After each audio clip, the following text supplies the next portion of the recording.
¿Qué tal amigos? Buenas noches, bienvenidos a un programa más de Somos el Combo.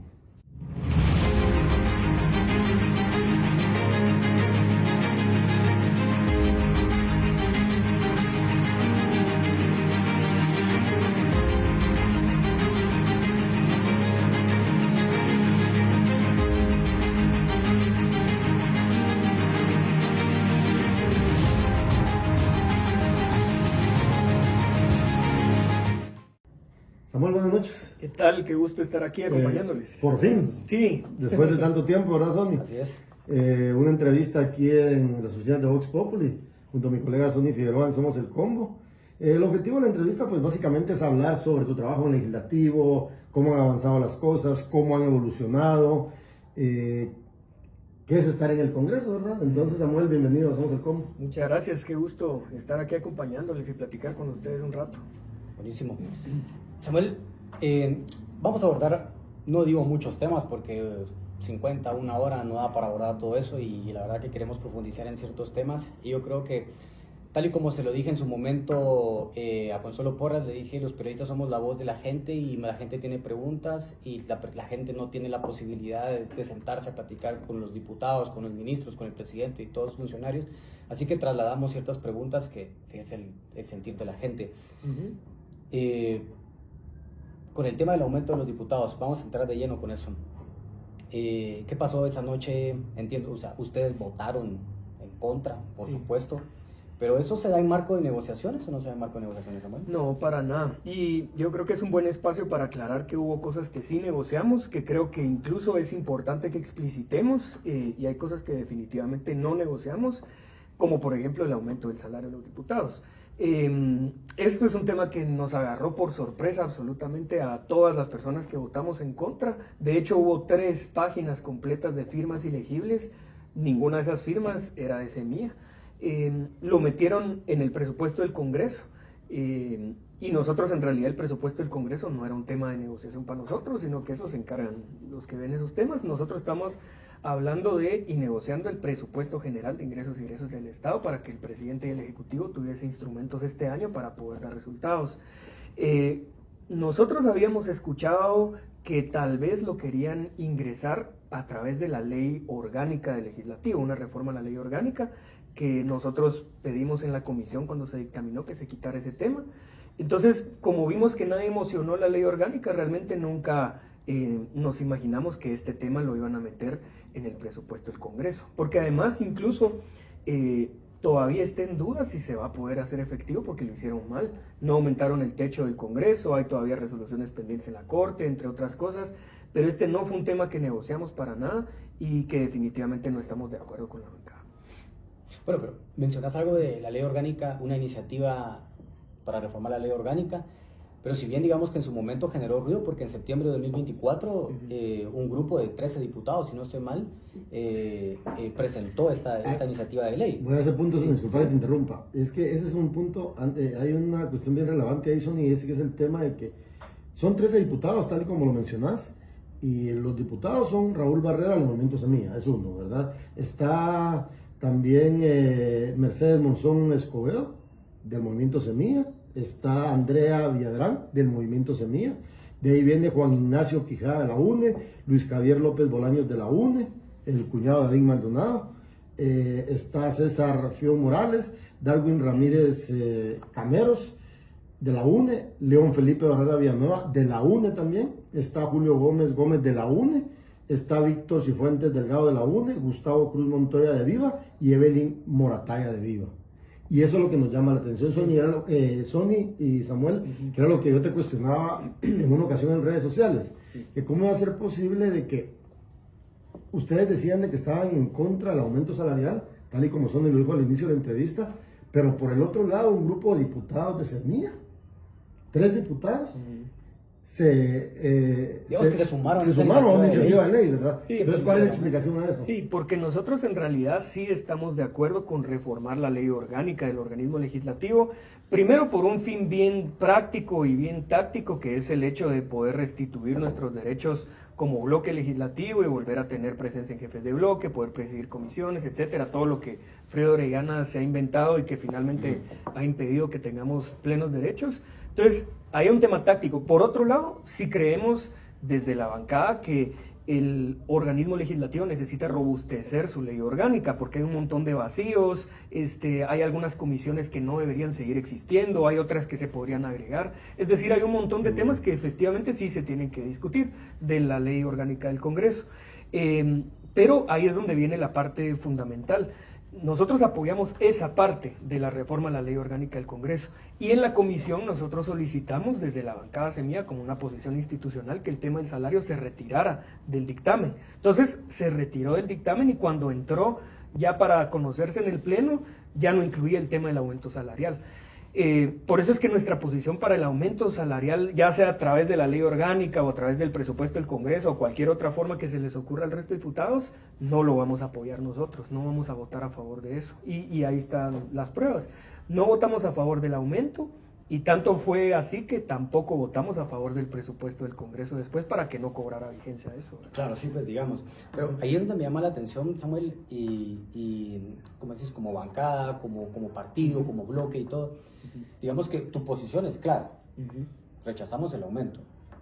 Pero digamos que en el caso del diputado Raúl Barreno, que da entrevistas, él dice, es que nosotros diputados necesitamos más plata, porque por esto y esto y esto, y digamos que plantea, no sé si llamarle argumentos, justificaciones o todo lo que él explica, pero él dice de que se hacen viajes y que se gasta y un montón de cosas más. Pero digamos, o sea, si como bloque hay una postura, pero digamos que los diputados hay algunos que sí estarían de acuerdo, digamos, a título personal, de que se les aumente el sueldo. A ver, yo creo que hay, dos cosas, ¿verdad? Primero, lo importante en el pleno es cómo disciplinamos el voto de la bancada. Mi responsabilidad como jefe de bloque es evitar que los diputados tomen una posición ajena al consenso que llegamos en una discusión previa a entrar al pleno. Y la verdad es que el diputado Raúl ha sido bien institucional con respecto a respetar los acuerdos. En ocasiones tiene posiciones distintas a la mayoría, pero finalmente vota como finalmente lo consensuamos o la mayoría decide.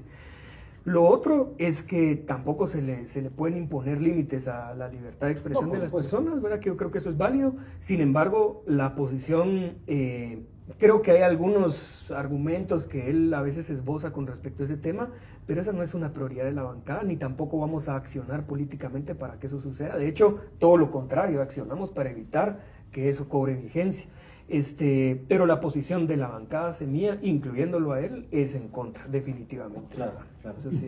¿Y cómo explicarle a la gente, Samuel, por ejemplo, porque mucha gente, digamos, cuestiona en redes sociales, ¿verdad, Samuel? Sí. O nos preguntan otros en la calle que por qué, digamos, no hay voces más fuertes en contra de este aumento salarial, que básicamente un diputado normal pasó de ganar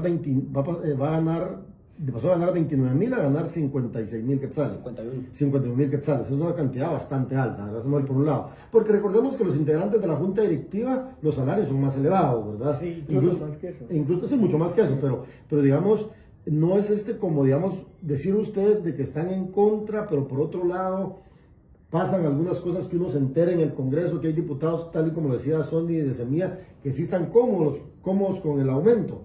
¿Qué van a hacer ustedes como bloque al momento de que se autorice ya como tal el aumento y que se vea reflejado en los depósitos o cheques? ¿Cómo les pagan a ustedes? ¿O cuándo les pagan a ustedes? ¿Cuándo reciben ustedes el pago? ¿Al final de cada mes? ¿Como 28, 29? Por ahí. ¿Transferencia? ¿No? Sí, es transferencia. O sea que este 28 o 29 de enero se tendría que ver si se recibe o no se recibe el aumento. Lo que pasa es que ahí sí hay que, digamos, poner un énfasis particular en que realmente ya hay una resolución de la Corte que obliga a la directiva a mandar la decisión al Pleno, o bien que ellos hagan una resolución ahí, una reestructuración, porque como no aumentó el techo del presupuesto del Congreso, porque lo hicieron mal, entonces tienen que ver si tienen espacios presupuestarios, si se puede cumplir, si van a acatar la orden de la CC, que yo creo que lo van a hacer. Entonces, con la bancada Semilla sí tenemos una discusión sobre qué rutas podemos utilizar para que este tema no vaya a impactar. Y esa sí es una decisión colectiva, ¿verdad? Algunas personas han propuesto, bueno, podemos donarlo, pero también es un tema complejo. Es que donar también es contraproducente, porque hay políticos que dicen voy a donar el salario y, Claro, ejemplo era Jimmy, ¿no? y Jimmy no termina haciendo nada, solo es discurso político. Claro, ¿verdad? no solo eso, porque si no, ¿lo vas a donar a dónde? Y van a cuestionar, y podemos poner en riesgo la institución a la que vaya, y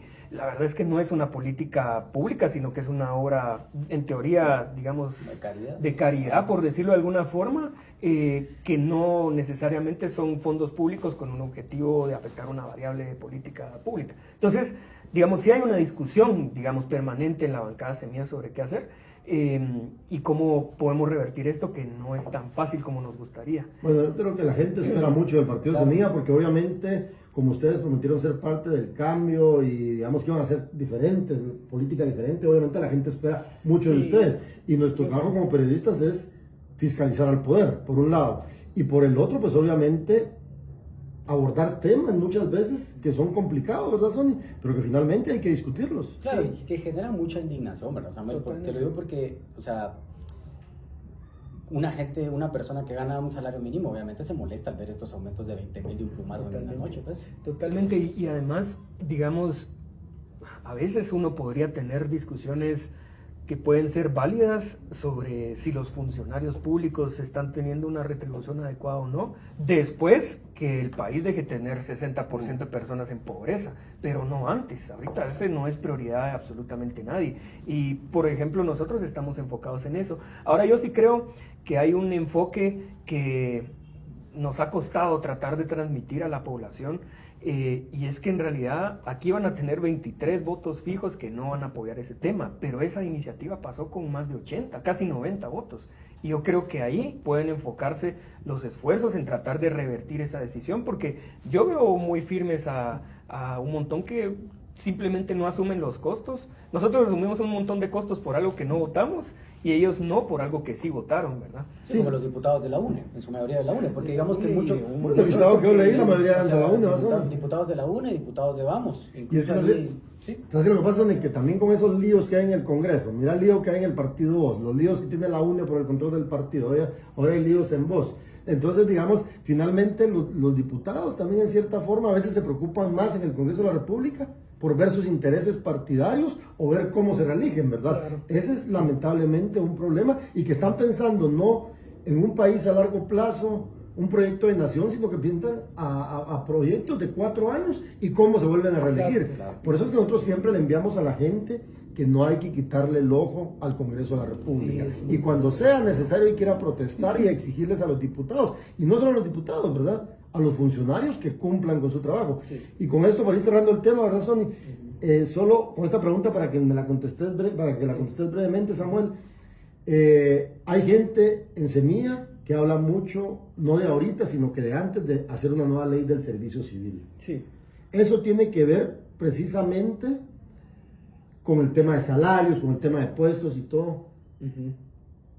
¿Cuándo va a presentar Semilla una iniciativa de ley que realmente reforme el servicio civil en Guatemala? Esa iniciativa se está trabajando desde el Ejecutivo, lo platicamos de hecho a inicios de año con el presidente y la vicepresidenta, y nos contaron que hay un equipo que está trabajando este tema. Para mí ese tema es fundamental porque primero es una de las políticas anticorrupción casi que por excelencia, ¿verdad? Porque ahí está todo lo poroso del Estado, los malos resultados de política pública, el pago de favores, las plazas fantasma. Entonces reformar el servicio civil y robustecerlo es casi que una política anticorrupción en esencia.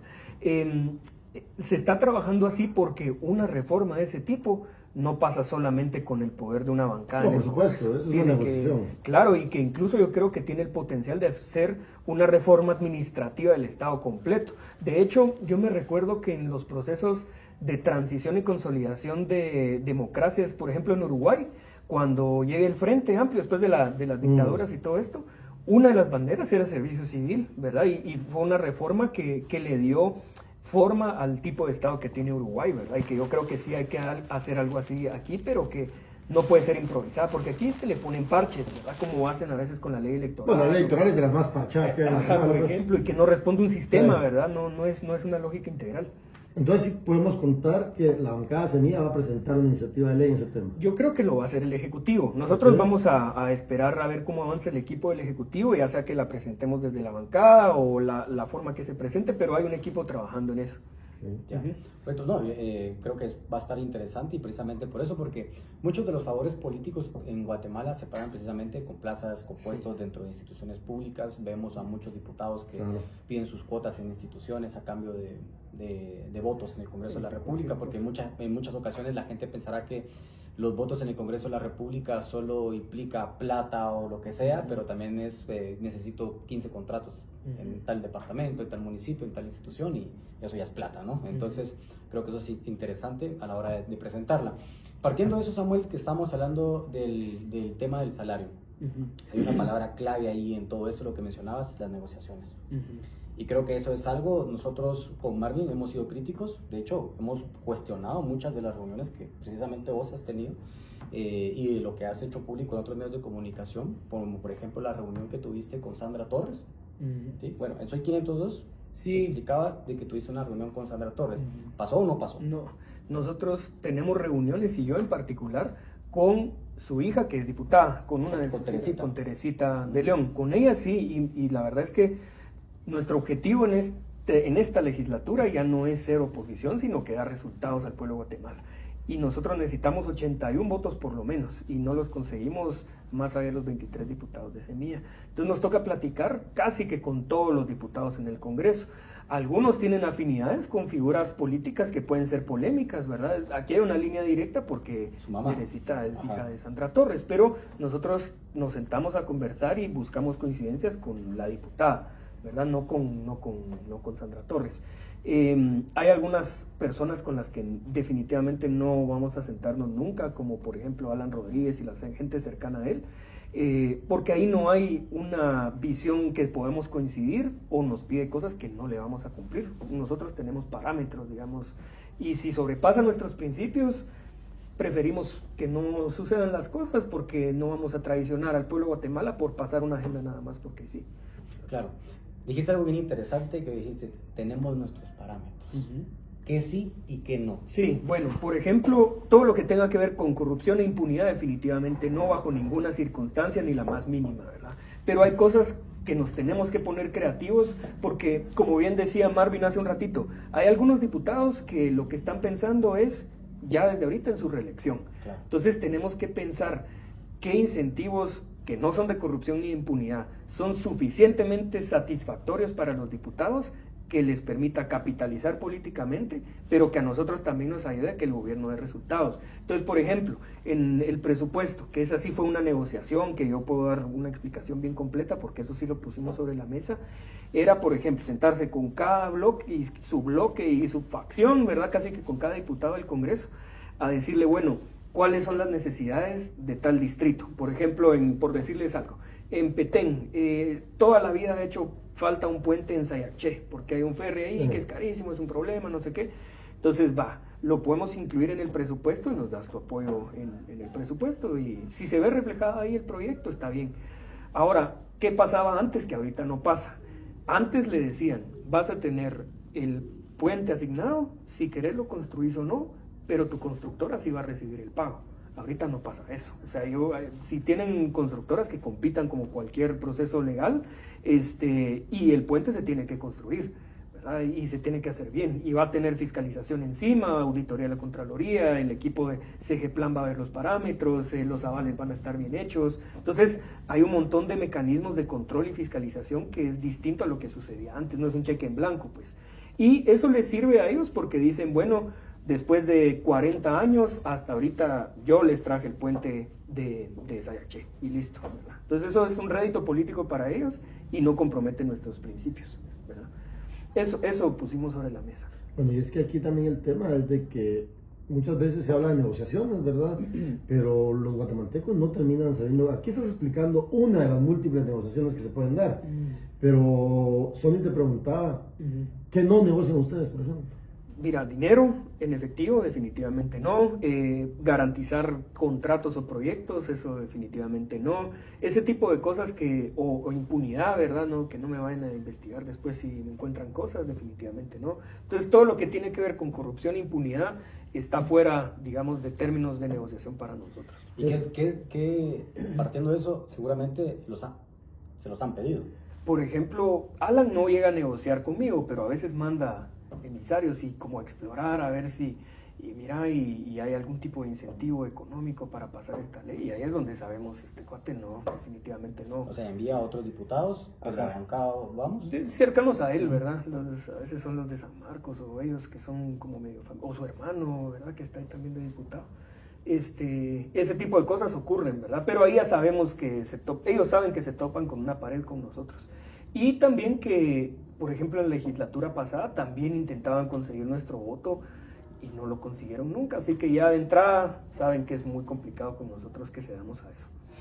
Eso, digamos, obviamente es difícil el Congreso, pues, incluso cuando uno cubre el Congreso como periodista, es bien complicado porque tienes que tener diferentes puntos de vista, ¿verdad? Entonces, claro, obviamente uno entiende que ser diputado es complicado, pero obviamente es el compromiso que asumieron ustedes, así es que tienen que entrarle a lo que venga y demostrar de que realmente son el cambio, porque si no, de nada sirve, ¿verdad, Samuel? Sí. Vamos a otro tema que es sumamente relevante, Sonny, que es el tema de las Cortes. Claro. Las Cortes causó muchas críticas, sobre todo, ustedes mejor que nadie saben que elección de Cortes de salas de apelaciones son sumamente importantes, sí, por el tema de segunda instancia. No quiere decir que la elección de Corte Suprema de Justicia no sea relevante, pero incluso algunos abogados consideran de que la elección de Cortes de apelaciones es mucho más relevante por lo que implica en los procesos, ¿verdad? Ahí se eligió a personas vinculadas al pacto de corruptos, porque hay que decirlo así. Incluso hubo diputados que metieron a familias completas. ¿Cómo Semilla permite eso, señor? Porque no tuvimos los votos suficientes para poder incidir como nos hubiera gustado. Nosotros vimos un mejor proceso, te diría yo, de la elección de Cortes. Creo que incluso desde el proceso de comisiones de postulación, el hecho de que no ganara Walter Mazariegos la presidencia de la comisión y lo ganara el rector Miquel, me pareció que eso era como darle un tono mucho más transparente a lo que sucedía ahí, que fuera en la Universidad Landívar, donde había una auditoría permanente, no había restricción a medios, ese tipo de cosas son muy valiosas, ¿verdad? Entonces el proceso de comisiones ya llevaba, digamos, un paso adelante. Luego que finalmente nuestra capacidad de operación estaba bastante limitada y sin embargo logramos impedir algunas cosas. Yo diría que esas de las únicas grandes victorias que logramos tener, que por ejemplo alguien como Dimas Jiménez no entrara como magistrado en la Corte Suprema, pero en realidad ya había cierto acuerdo adelantado para las Cortes de Apelaciones en el cual nosotros no tuvimos mucha participación. Logramos maniobrar para intentar vetar a alguna gente, pero era demasiada gente y los actores eran los mismos, los incentivos eran más o menos los mismos, entonces ojalá hubiésemos tenido fuerza para impedir que eso sucediera así, pero finalmente pues no teníamos instrumentos para eso. Aún así, yo creo que la integración de Corte Suprema fue mucho mejor de lo que ha sido en años anteriores, ¿verdad? Primero que se cumplieron con los tiempos que estaban establecidos. Yo me recuerdo que pasamos los 4 años de la legislatura anterior exigiendo que se eligieran cortes y no ocurrió hasta que la CC impuso esta situación. Segundo, eso le da legitimidad, creo yo, al proceso. Segundo, bueno, las comisiones de postulación que fueron más transparentes.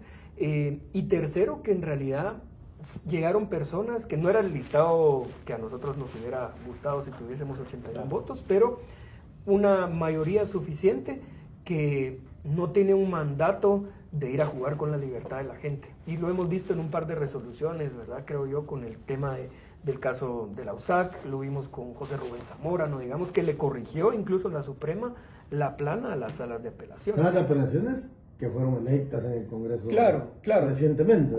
Correcto, pero en todo caso hubo un contrapeso ahí importante que corrigió y que no hubiera pasado en una corte anterior, ¿verdad? Porque antes había un mandato directo donde todo estaba perdido.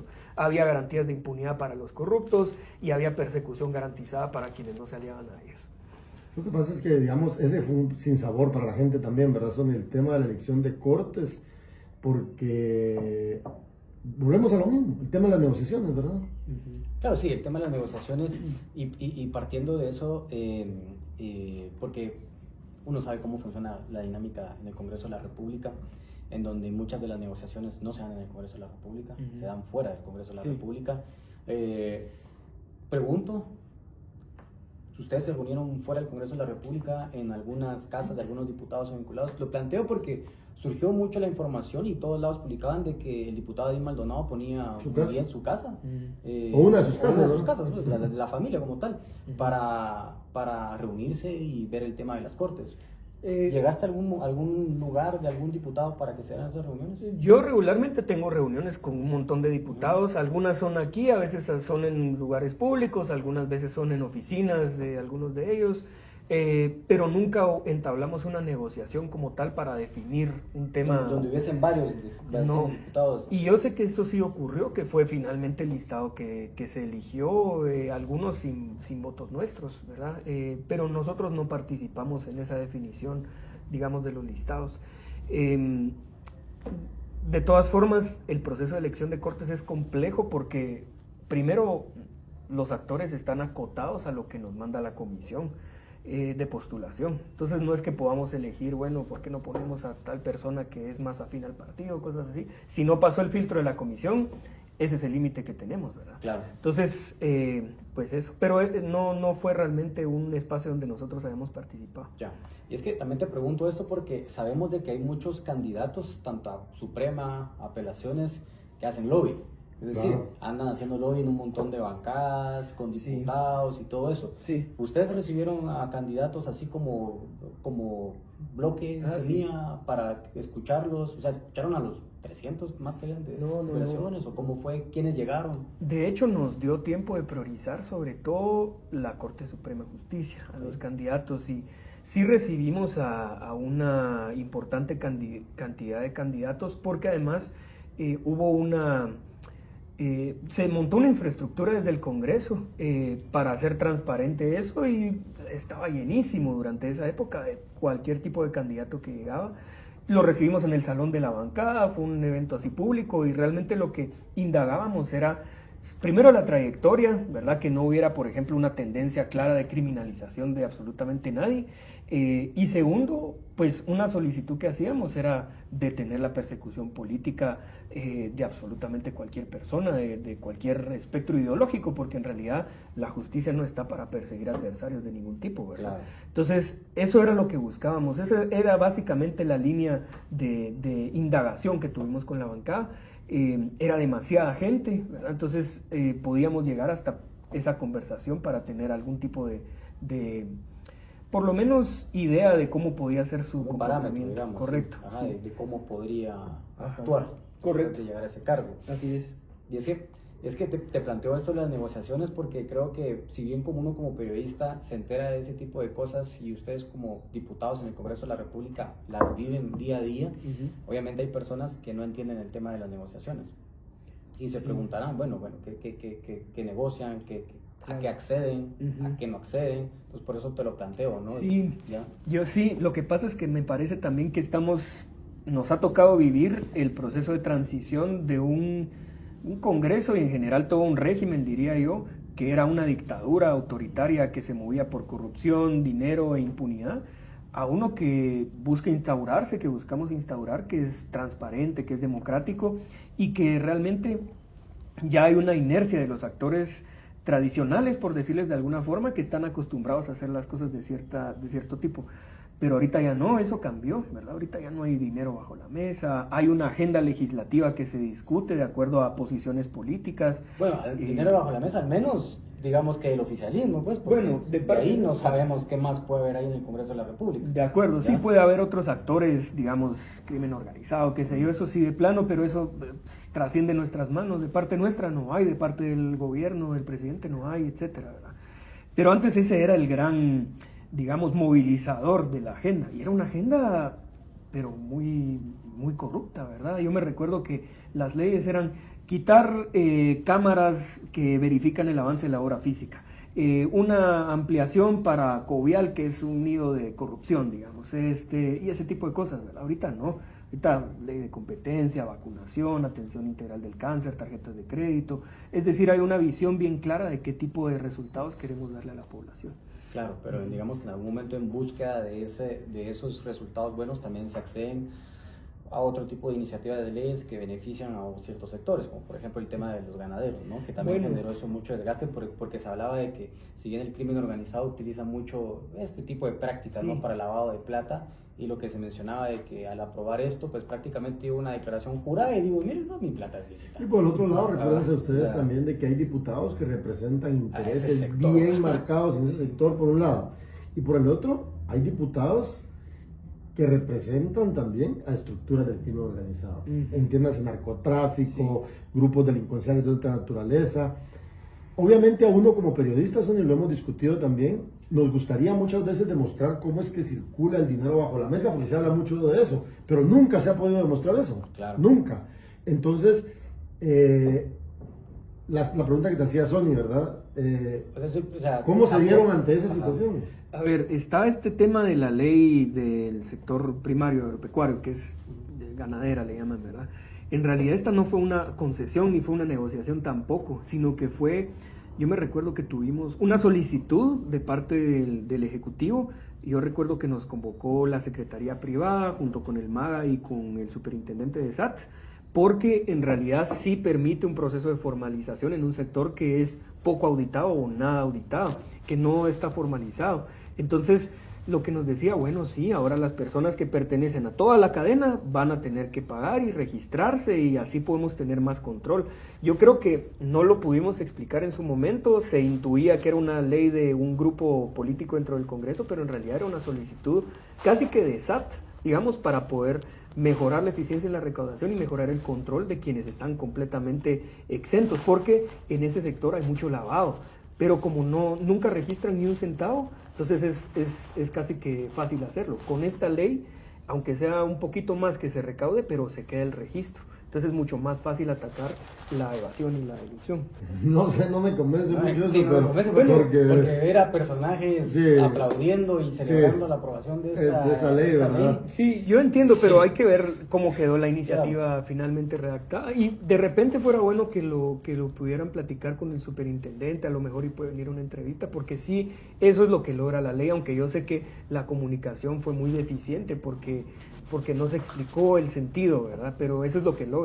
Por eso mismo es que recuerdo yo que los mercados estaban en contra porque iban a tener que registrarse, iban a tener que pagar, y eso les permite a la SAT auditar, ¿verdad? Y aumenta la base, que sé yo, un montón de cosas. Bueno, esperemos porque la SAT a otros sí nos está controlando a cada rato, ¿verdad? Ahí están viendo mensajitos a cada rato.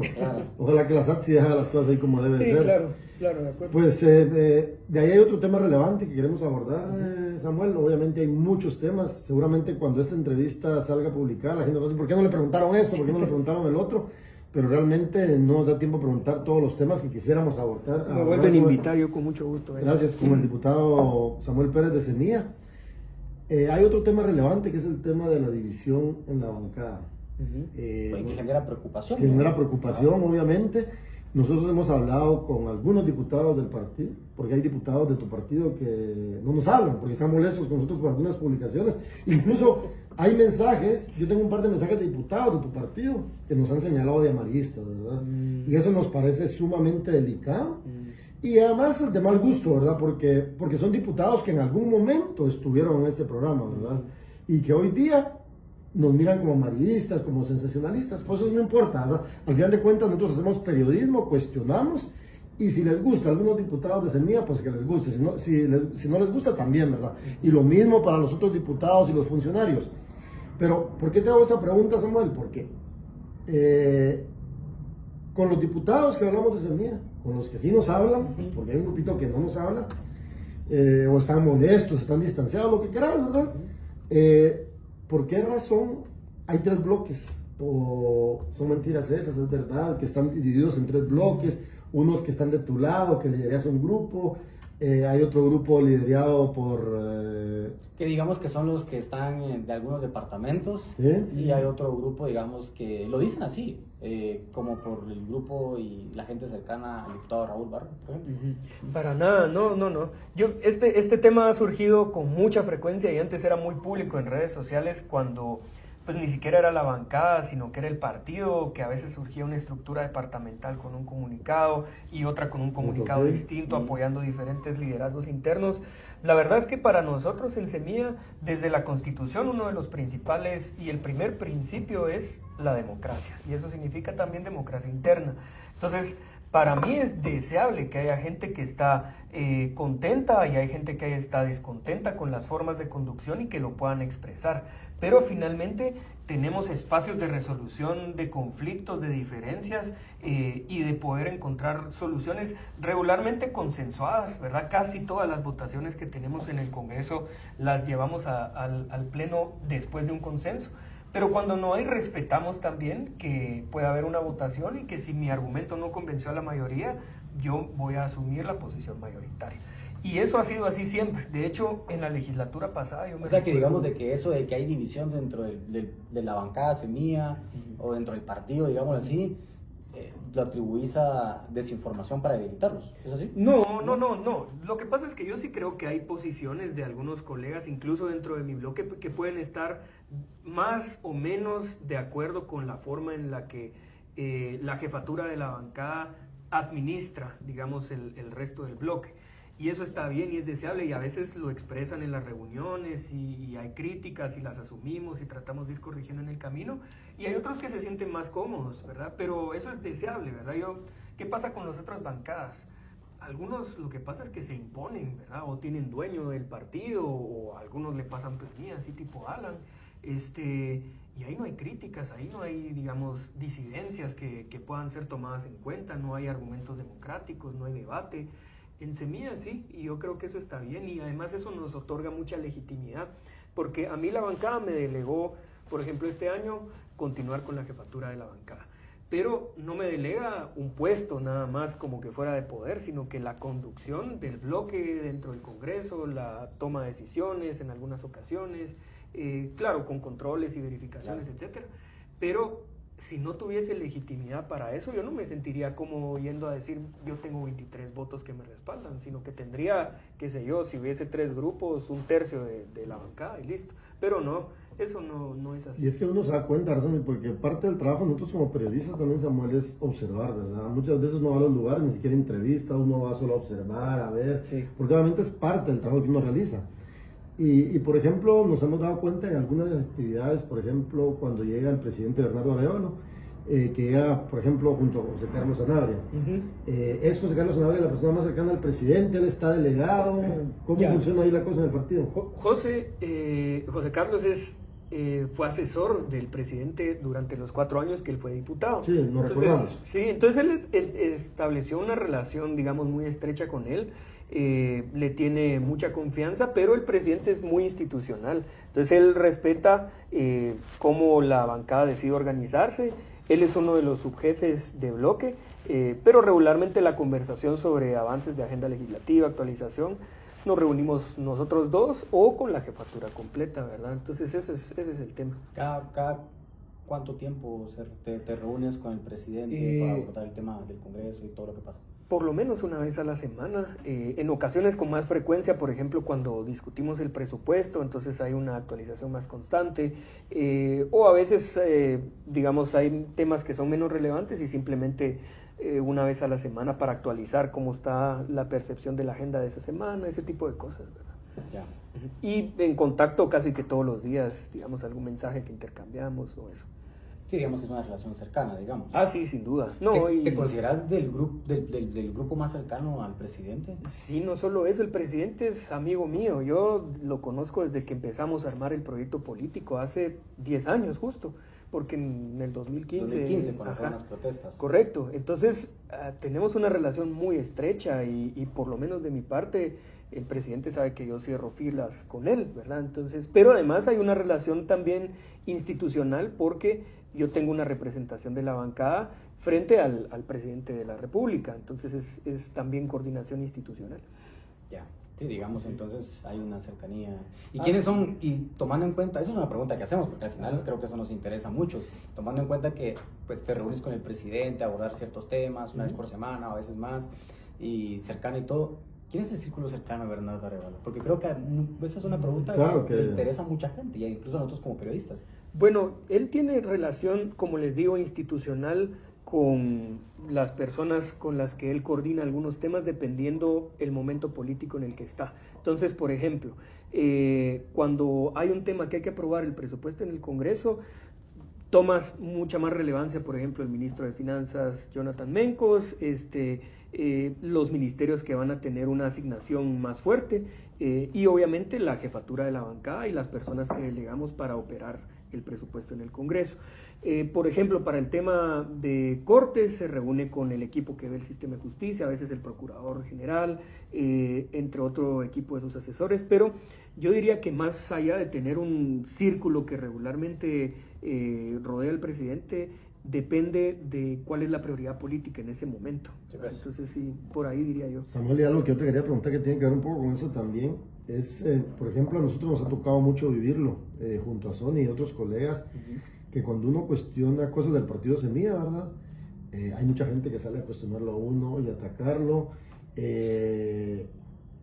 ¿Hay alguna, tengo dos preguntas, pero te quiero hacerte primero, ¿hay alguna directriz del partido Semilla para atacar a periodistas que cuestionan al gobierno?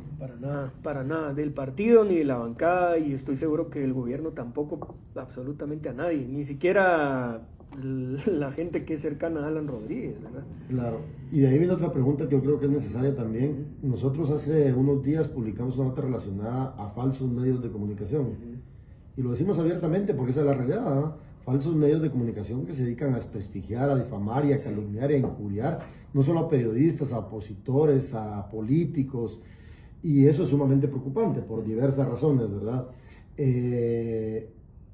Semilla tiene net centers, ¿no? No, para nada, tampoco.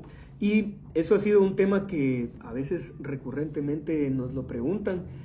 Primero, yo creo que hay una base electoral que siente afinidad con el partido. Segundo, mucha gente son afiliados, ¿verdad? Que van a defender el proyecto político con, digamos, con todas sus fuerzas.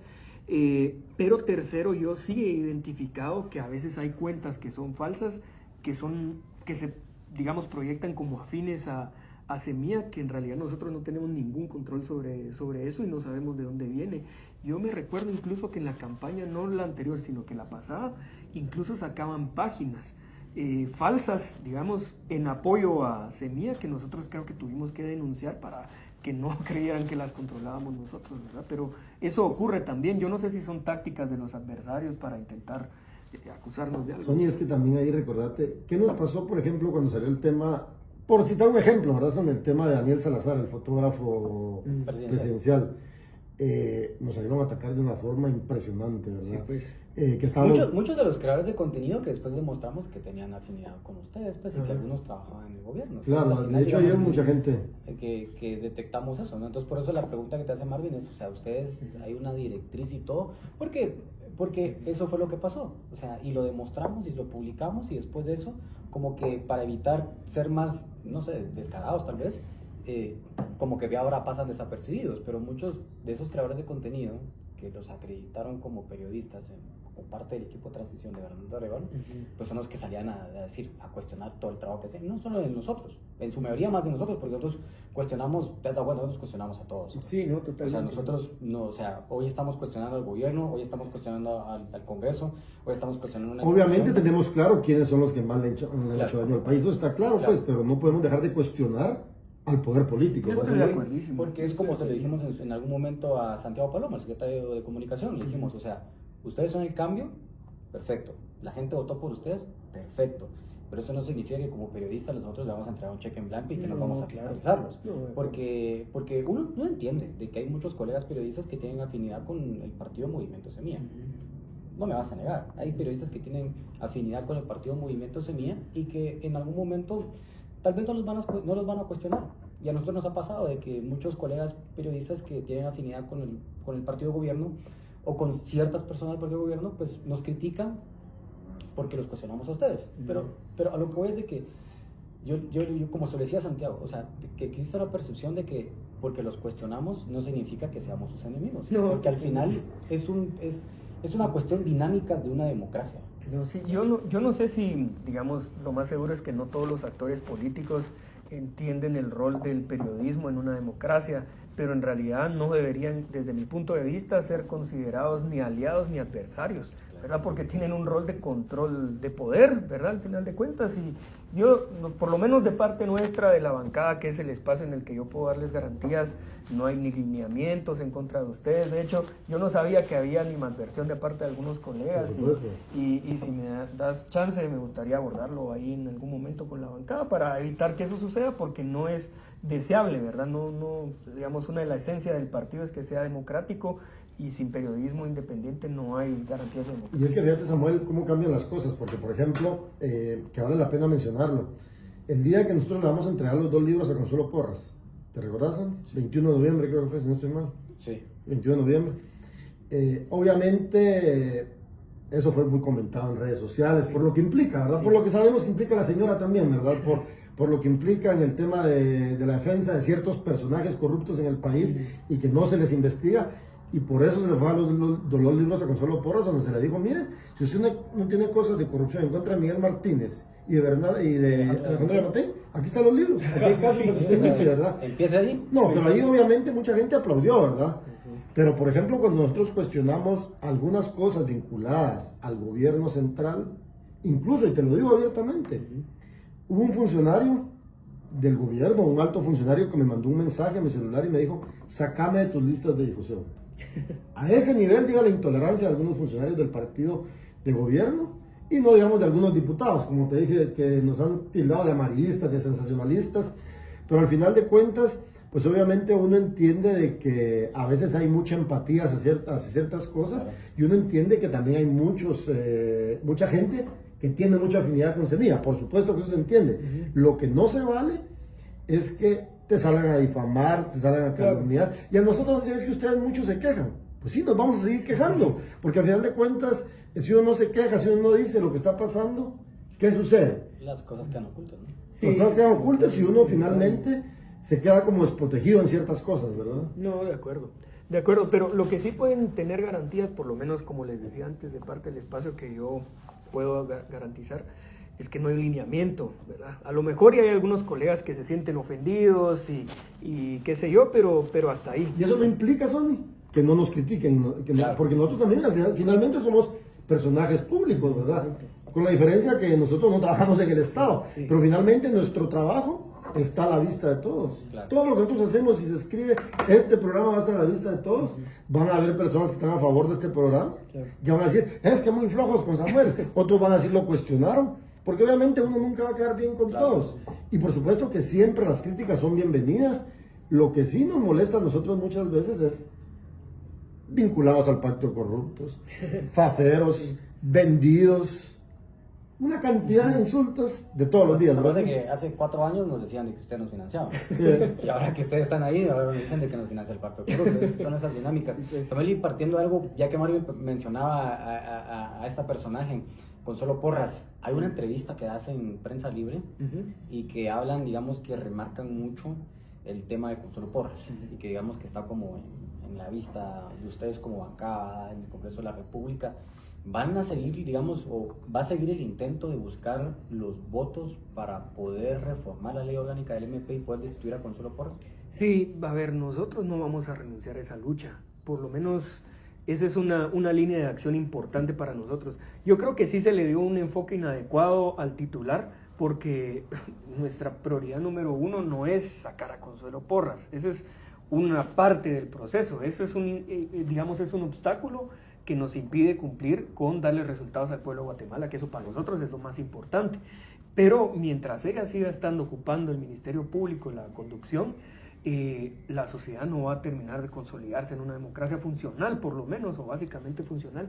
Entonces sí vamos a intentar seguir con eso, porque, digamos, ya no se convierte simplemente en un problema de me presenta casos cada una vez al mes o intenta tumbarse al presidente aunque no tenga éxito, sino que encima de todo está impidiendo el desarrollo de políticas públicas, ¿verdad? Entonces viene e intenta amenazar al ministro de Finanzas con la ejecución presupuestaria. Entonces, si se paraliza la ejecución presupuestaria, no se pueden construir centros de salud, no se pueden remozar escuelas, es decir, hay un problema ya más estructural, que no es simplemente un pleito, digamos, político, que ese es un problema más serio. Entonces, esa sí es una prioridad porque nos impide el objetivo principal, que es darle resultados a la gente. Pues entonces digamos de que dentro de este año se esperan, digamos, que ustedes como bloque sigan buscando los votos. Sí, es complicado, ¿verdad? Porque yo entiendo que hay mucho temor de parte de algunos otros colegas en el Congreso, porque pues obviamente nosotros a lo mejor y somos más kamikazes, ¿verdad? Y no le tenemos miedo, pero pues nadie quiere tener un antejuicio encima, ¿verdad? Entonces, pues es un poco complicado cabildear ese tema. Sin embargo, lo que sí es cierto es que hay un descontento generalizado y mayoritario en el Congreso en contra de Consuelo Porras y este tipo de prácticas extorsivas, amenazas y esta coacción que ella utiliza en contra de actores políticos, en particular de diputados. Y sí, o sea, se han acercado diputados de diferentes bancadas a ustedes decirle, mire, es que no los puedo apoyar porque tengo miedo o porque me han llamado para amenazarme, me han dicho ciertas cosas. Ahí yo creo que hay un dato relevante, un hito que ocurrió cuando el presidente presentó junto con el gabinete la primera iniciativa. Si ellos hubiesen estado, digamos, respaldando completamente a Consuelo Porras, los diputados hubieran llegado y hubieran votado en contra de la iniciativa. Pero lo que ocurrió es que no llegaron, porque no están a favor de ella, pero hay temor en incomodarla y que no pase nada después de aprobar esa ley, porque qué sé yo, que la corte o algo pase. Entonces sí hay algún temor, pero no expresaron una posición política de respaldo hacia absoluto, como hubiese pasado en un congreso del pasado. O sea, no dicen apoyamos a Consuelo Porras, pero solo se quedan callados. Sí, porque hay temor, sí nos han dicho, y yo lo puedo entender, ¿verdad? Yo sé lo que es tener casos encima, ¿verdad? Me recuerdo la primera vez que me presentaron ante juicio ridículo, chica, no es cualquier cosa, ¿verdad? O sea, es una crisis humana. Ya después uno dice, bueno, esto no tiene sentido y se puede salir adelante. Y eso que tenés antejuicio, imagínate. Sí, claro. Los que no tenemos antejuicio, que hemos sido criminalizados y señalados y perseguidos, pero bueno, al final de cuentas, a la señora Consuelo Porras le faltan 16 meses. Se va en mayo del 2026, es que se va, ¿verdad? Obviamente, nosotros hemos sido de la opinión con Sony y con muchas otras personas con las que hablamos, es que la elección de fiscal general también debería de hacerse de otra forma, ¿verdad? ¿Por qué? Porque al final de cuentas, si Bernardo Arevalo lo pone a fiscal general o a una fiscal o a un fiscal hombre, ¿qué va a pasar? Que también va a proteger en cierta forma ciertas cosas del gobierno que se va o de quien la puso en el gobierno, de quien la puso. Entonces, ¿cómo garantizar que, digamos, un fiscal general realmente sea independiente? Pues obviamente el poder judicial se presta para muchas cosas, ¿no, Samuel? Para chantajear políticamente, para presionar por aquí. En los años 80 pues te mataban, ¿verdad? Ahora cómo neutralizan a la gente con procesos judiciales. Si no producto de ellos, toda la gente que fue criminalizada y que hoy día está exiliada, ¿verdad? Exfiscales, exjueces, periodistas, incluso nosotros que nos tuvimos que ir del país, nos hemos de 22 meses, de 36 meses, 22 fuera, pues eso no es fácil. Entonces, ¿cómo garantizar que tengamos un verdadero fiscal general y no una marioneta, verdad? Yo estoy de acuerdo y de hecho ese sí ha sido un tema que los diputados sí hemos comentado, con algunos digamos que yo creo que le ponen más cabeza al tema institucional, lo hemos platicado, porque ahorita nosotros con la bancada presentamos una iniciativa para derogar el artículo 14 de una vez y que se regrese a lo que dice la Constitución, que es el presidente puede remover al fiscal general y listo. Pero yo creo que ese es solo un paso, porque no podemos dejar institucionalmente eso así, porque ahorita está el presidente Bernardo y sabemos que pues él es un tipo que va a respetar la democracia y no va a impulsar una agenda de persecución. Sin embargo, eso es por ahora, pero si llega después un dictador que se le ocurre que va a ir a perseguir a la gente, pues ahí definitivamente no funciona ese método, porque no se va a perseguir a sí mismo. Entonces, lo que discutimos en el Congreso es, de primero, hagamos esta derogatoria del artículo 14 e inmediatamente después de salir del problema de Consuelo Porras, discutamos cómo institucionalmente le damos un contrapeso para que sí se pueda remover a la fiscal, pero que no sea solamente de un dedazo, ¿verdad? Entonces sí hay... Claro, y que haya otra forma de control, de elección y todo, porque al final se han hablado de muchas formas que podrían ser que por voto popular, pero al final ahí entran los partidos políticos. Sí, claro, todo esto. Es como el eterno tema de los gobernadores departamentales, Por ejemplo, que es otro claro. tema, ¿verdad? Que hay que entrarle en algún momento, ¿verdad, Sony? Pero bueno, yo creo que da para seguir discutiendo o hablando, Sony. Sí, seguramente. La verdad que quisiéramos seguir preguntando otros temas, Samuel, pero también hay que premiar el tiempo, ¿no? Y como decís, quedamos también nosotros abiertos a que en algún momento podamos pedir otra entrevista para abordar otras cosas, A la orden, con porque mucho creo gusto. que hay otros temas del cual la gente, pues, obviamente quiere seguir conociendo y entender las dinámicas. Así que, pues bueno, de nuestra parte, agradecerte el tiempo que te tomaste para haber venido. Y pues bueno, hasta la próxima, ¿no? Buenísimo, qué gusto acompañarles. Y antes de que nos vayamos, solo para recordarles que nos pueden seguir en nuestras redes sociales, ¿verdad, Sony? Y también recuerden que hay un fondo de recaudación abierto ahí, un GoFundMe, para que nos puedan apoyar para seguir haciendo periodismo independiente. Por supuesto. Así que recuerden, todos los jueves, un programa más de Somos el Combo. Hasta la próxima.